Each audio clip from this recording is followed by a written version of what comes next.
Right, it's blooming windy. I'm in the Land Rover. I'm going to be out there in a minute in the orchard. Can you see behind me? See what I'm dealing with today? Can you see that? Look. Where's the fence gone? Right. So this is the new orchard. Let's have a recap on this. This is the new orchard I planted 2010. So I'm going to just show you a little bit of news footage, a couple of minutes long. This will just remind you of what I did in 2010. So we'll have a look at this and then we'll get back to what I'm doing today. And it's all part of the Jubilee, really, believe it or not. When Richard Cornock was given a grant by Natural England to replant his fruit orchard, he thought it would be the perfect way to involve the children who'd inherit the trees. As the trees grow, the children will grow up with the trees and we can come back, you know, pick some fruit. It's important, I think, that people do get a chance to see where their fruit comes from and everything, rather than just a plastic bag from a supermarket. 26 families in all to plant a local variety apple or pear tree, some of them with quite unusual names. And to make it all a bit more interesting, each family buried a time capsule, once they dug a hole big enough, of course. We have got a mini bottle of red wine, so that would be vintage when it comes out eventually. Prices of everything at the moment: milk, eggs, bread, diesel, things like that. What else have we put in, boys? What did you do this morning? We put handprints and footprints and we put them in. The trees aren't just a source of fruit, they give birds and insects a habitat. In the last 50 years, 60% of the orchards in the UK have disappeared because they've died out and people haven't replanted them. And this is a really nice thing to do. You know, you're putting something back into the countryside, but also you're getting the community involved. The trees could reach as high as 40 foot and live as long as 150 years. So it might be the children of these children that truly see the fruits of their labour. Kimberly Hunt, BBC Points West. Right, so that's 2010. And then after I planted all the trees, the main thing about that was to protect the trees from the cows, because they are flipping beasts. They want the grass the other side of the rails because it's fresh and lush. They'll just hack into there. They'll get in and eat the grass, but they'll also eat the trees when they're young. So I've had to fence these trees for 12 years now until they were big enough to be out of the reach of the cattle. So that sort of coincides with the time when the fencing stakes start rotting off. Here's a little clip of me just doing this. So this was in 2011 when I was fencing these trees. I had a delivery of rails and stuff. There's just a clip of what I had to do.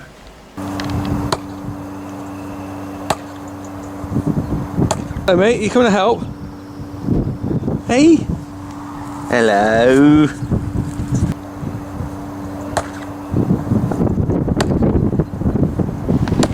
See, that's the good thing about having an archive, isn't it? I might have lost a little bit of digital quality because I downloaded that off of YouTube rather than actually go and look in my archive. But that's the good thing about looking back on all this now, isn't it? I've got sort of 10 or 12 years worth of video to look back on of history, really. So anyway, we're up to date now. Basically what's happened is I had some dry cows in here. They've flipping demolished half of the rails because they're rotted off. So I've got some trees with rails that are completely knackered and rotted off. I've got a few trees where I've had to replace a few that have died or they haven't done so well that still need a little bit of fencing, and I'm gonna have to patch up the fencing on them or even start again with it. And then I've got these ones that the cattle have demolished the rails, the stakes are rotten, and I'm going to just demolish them. And we're going to use those for the Jubilee bonfire. Believe it or not, we're taking up some of our wood to the Tiverton Hill for the beacon. We might have a look at that at the end. I might just put on a little bit at the end. Right, let's get out. Now it's going to be very windy out here, which is blooming annoying, so I'm going to do a little bit of vid. If it's too windy, I might have just put some music over it or something. I can't tell till I watch this on the PC. Let's get out and I'll show you what I'm dealing with. And the wind noise will just be what it is. I've got a loader tractor because I might lift up some of the rails in a bit. All right, look at that one over there. That's completely knackered. So look at this, look. These rails have seen better days. Look, they've done 12 years. They're completely rotten. Look at that. Oh, timber. This one, look at this one. Completely had it. Now, some of it might be salvageable, but I don't think any of this is. You look like it's salvageable and then you realise it's not. Those two rails might be alright. So what I have done, while I've been waiting for the trees to grow, any rails that have been breaking, I've been patching. And you've got ones like this, that rail's actually alright. And I'm going to reuse that one. I'm just going to tap that off with a hammer, but look, that's completely rotten. Completely rotten. That's not salvageable, is it? Oh, this wind is doing my head, and I've got these muffler things on here, but I don't think they work very well. So this is a tree that still needs a bit of fencing. So although it's 12 years old, look, it's still a bit skinny, this one. Look, that's not very thick, is it? So I'm still going to fence that till it gets a bit thicker, because I think the problem is the cattle are rub against it. It might even push it over. It's a bit top heavy. I'm not convinced that's going to last, that tree. So that stake's rotted out, look. I've just got to put a new one there. But this one here, look, this has completely had it. It's rotted off. Look at that. It's rotted off, but that tree doesn't need fencing anymore. Look at that. Look, compare with that one. Look at that. I can't get my hand around it. That's thick enough. That's cow-proof. That needs, oh, that tie needs to come off. Look. Take that off. Oh, look at all the earwigs underneath. Here we go. Of course, at the time I did this, I put a little copper plaque on each rail, so of each tree to remind me whose it is. So I've got to take these off. Look, this is the Harper family. That one's going to come off. What I'm going to do is I'm going to wire that to the tree. Oh, this wind, flipping annoying when you're trying to do a video. I'm going to wire that to the tree, and then I'm going to use my loader. All those rails have had it. I'm going to use my loader to pile. I think I'm going to pile it up under this tree here. So we'll do that. We'll make this the pile. We'll be collecting all that for the Jubilee.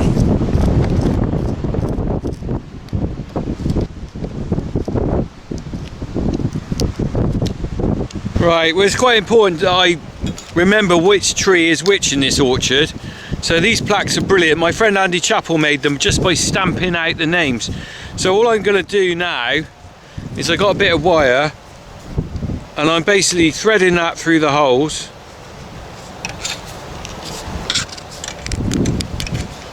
And we're going to put that on the tree before I get my loader and take these rails out. I'm quite looking forward to that, actually. Right.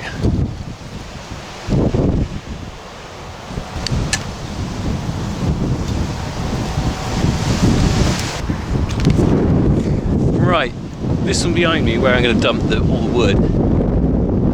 I put some new rails on there a couple of years ago because they had rotted out and the tree wasn't quite ready to be exposed. So I'm going to try and salvage those rails. But what I'm also going to do is I've got to take the plaque off that one and put it on the tree as well. So recycling some of the better rails, you see, I can use for a few years yet, because at the end of the day they're sort of 8 or 9 quid each. It might be more than that, actually. So I'm not going to just chuck away anything that's any good. The rotten stuff on the bonfire, the good stuff, keeping it for another day.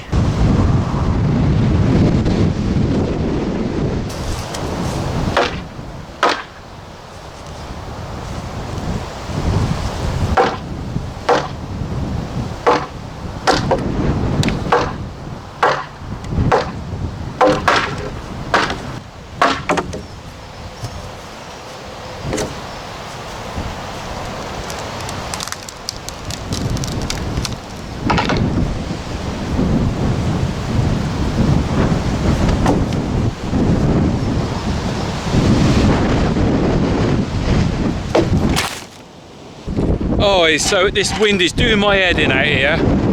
Absolutely just blown over the camera, you can see that. I've got those 2 rails up anyway. I'm just going to use the loader and just lift that bit up. Oh, and then I'm going to shift that bit over there. Blimmin' hell. That's the most swearing I'm going to give you, but I could do a lot more.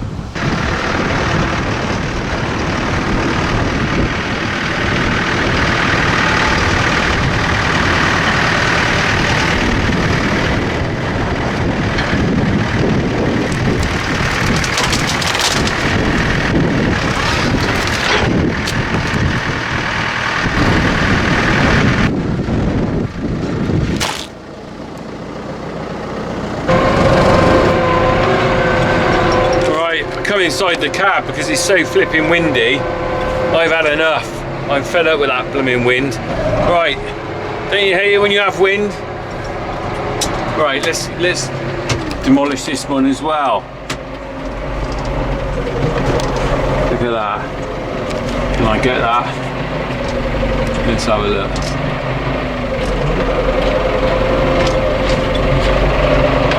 Come on. I wonder if the whole thing will come apart. Oh, it's all joined together. There we go. I've demolished a bit of it.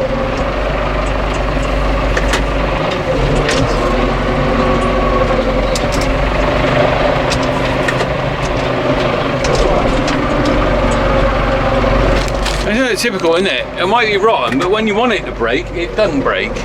So it's finally gone, that piece. It's all gone in one bit. I was hoping it would actually, well, I would get one piece at a time, but that was just too easy, wasn't it? It's all snapped into various bits. Right, I go around this side, look, you can see it. If I put clean the windscreen, you'd be able to see it properly now. Let's see if I can just pull that bit up.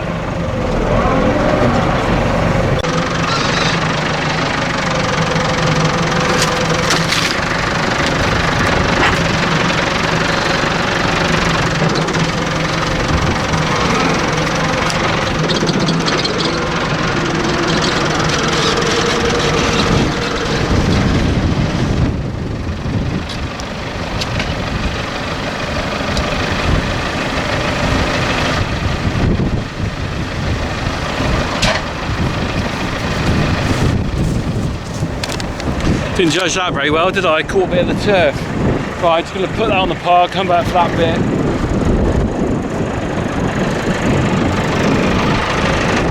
Look at that. It would be probably cleaner and tidier if I just took it down by hand, but you know what? I got enough to do.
You know, actually, I think it's just easier if I just dump it on the fork and bring it over here, and it's all falling apart. Oh my God.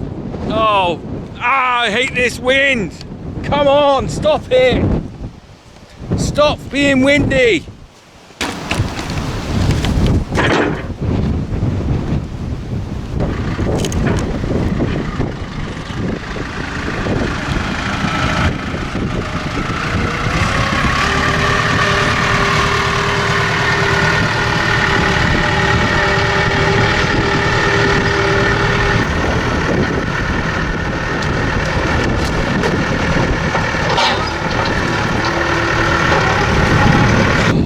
You got an idea of what's going on here. This wind is just doing my head in, as you can tell. I'm going to stop filming because trying to cope with the tripod blowing over, the flipping noise on the microphone, it's frustrating. You can see here I've got a good pile of firewood. The interesting thing is, right, so let me get my crowbar. So I'll just show you. So you sort of look at the rail and you think, oh, that looks all right, and then you get down here and it's gone like paper. Look at that. There's no point in me reusing a rail like that. It's a shame, really. I mean, it's just, it's just ridiculous how the stakes rot off. And that, you can see why I've switched to creosoted. We get in the shadow. Maybe not so windy in the out of the wind. You can see why I've switched to creosoted, because all the stakes rot off at the bottom where the ground meets the air, and this where it gets wet, dry, wet, dry, wet, dry all the time, and they always rot there. So I'm hoping by using creosote stakes around the farm I'm going to stop that. Let me just show you a classic example of that. Look at this. Look at that, as solid as anything there, but look at that. That's actually gone to sort of paper. So these have done well. That's 12 years old, that stake. But I've had stakes rot off at 5 years old. I'm just going to walk around. Oh, this wind, it's not only the noise on the microphone, it's just actually unpleasant walking around in it. And it's not particularly that strong, it's just changes how you feel, doesn't it? Right. See, it's blowing on my ears, I don't know what it's doing on the mic. Right, let's get down. I'll show you what these flipping cattle have done on another tree. So some of these trees done better than others. And I'll show you when we get down the bottom. I got a plum tree here that actually died off, and it's grown from a sucker there, look. So I'm gonna have to make sure that was okay. But look at this one. This one doesn't really need any more fencing. That's a Spartan. But these rails seem okay so far, a bit wobbly, but they haven't knocked it down. But this one here, oh flipping heck, it's damaged the bark. Oh no, that's not good news. Look at that. Oh, hope that'll recover. Flipping heck, look. Move that. Look at it, all the stakes have rotted off on the ground. And they pushed that over. Oh God, I didn't realise that had rubbed against that. Flipping cows haven't damaged it, but the rails have. It's already got scarring on the thing already, look. There's a bit of scarring there. Oh. Well, I'm going to have to re-fence that one because it's not a particularly big tree. The interesting thing about this, running an orchard or growing an orchard, is that the amount of work you've got to keep it to get it all together. It's like bringing up children almost. I think there's 28 trees here, something like that. 28 kids to bring them all up to get them to 20. That's not an easy thing for any grown-up parent. If you're a parent, you'll know what I mean. At some point, difficult things happen, and it's like that with these trees. Some of them have died, I've had to replace them. Some of them have been eaten by cows. That one's been barked now, partly. And if I go just show you an example over here of what the heifers did to the trees, they started barking. I put some wire around them. Look, because a couple of heifers started munching the bark off. It's actually recovering now. Don't really need that. But right, I think that's enough of me on here. We'll have a look when we load this up, because we're going to take a trailer loads of this up to the Jubilee field. We'll get up there, we might show you a little bit of the Jubilee bonfire, which is going to be exciting for the whole village, the Jubilee beacon. Right, crack on. I'm getting on with this. You guys, hopefully it's not too windy for you. Right, it's really not going well this afternoon. I flipping put my crowbar down somewhere. I can't find it. You can see why I've switched to creosoted, because I found my hammer, put the crowbar down on the grass. This wind.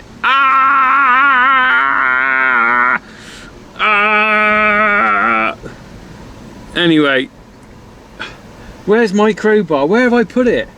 I've been walking around, retracing my steps. Everywhere I walk, I can't find it. I don't want to lose the crowbar. Let's have a look. You see it somewhere. Where is it?